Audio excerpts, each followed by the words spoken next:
Let's do an example now where we have to worry about the relative stereochemistry of parts that came from the diene and parts that came from the dienophile. And let's use as our diene an interesting diene that is often used in Diels-Alder reactions. It's just like we've started out, but now let's tie carbon 1 and carbon 4 together through another carbon. Don't let that throw you. It's just a connection between carbon 1 and carbon 4. At carbon 4, there's a hydrogen. At carbon 1, there's a hydrogen, and there's a couple more hydrogens here and here. So we're not going to worry too much about that. We're just going to carry it along in the reaction. And then here is our dienophile. Our dienophile is going to have an aldehyde group attached to the double bond. So again, your first job is to write the Diels-Alder product without worrying about stereochemistry. Just make sure you get everything attached in the right way. Follow the exact same procedure that we followed so far in today's video. All right, so hopefully you pushed the same 3 arrows that we always do. This arrow says use these electrons to make a bond between 6 and 1. Move this pi bond over. Use these pi electrons to make a bond between 4 and 5.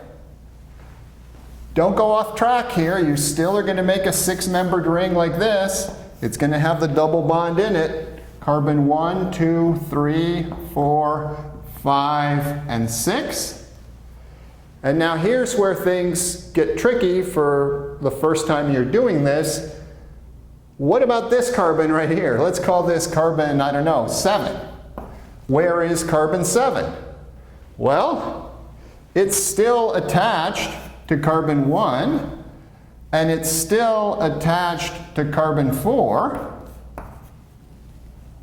So you end up with this bridged bicyclic type of structure. And then at carbon 5, there's this aldehyde group. So let's put that in. So here is the product without paying much attention at this point to stereochemistry. What is the stereochemical question?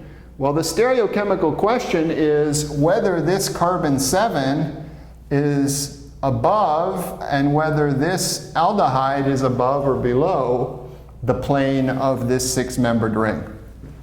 So let me just remind you of something. This is a bicyclo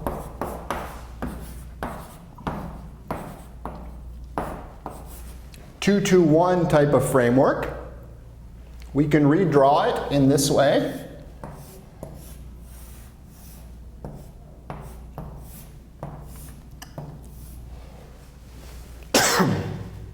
Let's put the numbers on here for reference.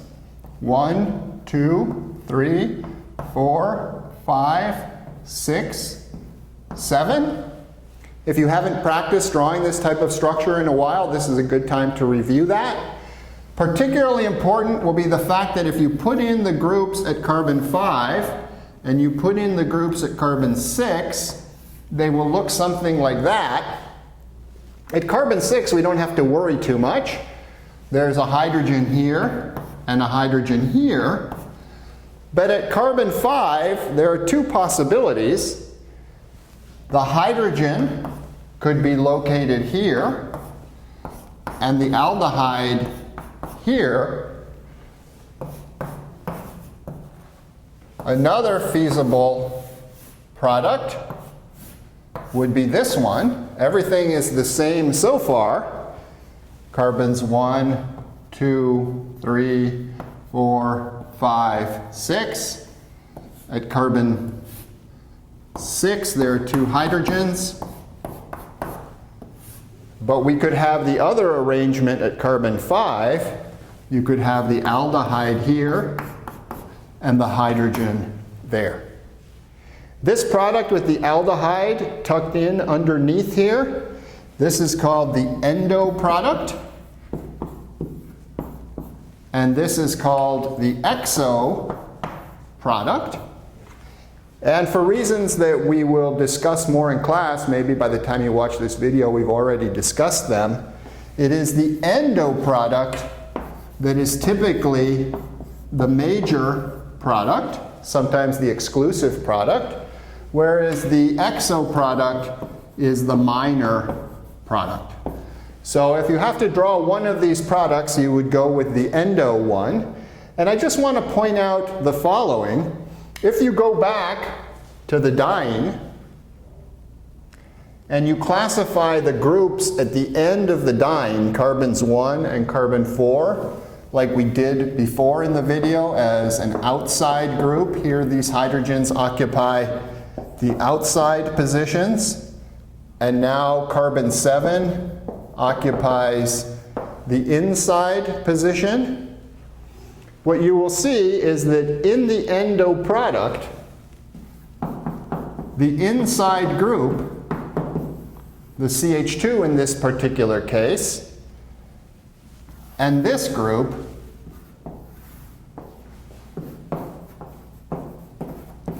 are trans to each other on the 6-membered cyclohexene ring.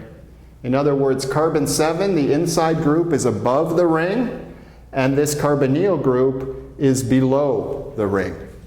So if I wanted to modify this picture to reflect the endo structure of the preferred product, I could darken this line like that, darken this line, and then I would dash this line and embolden this line right there.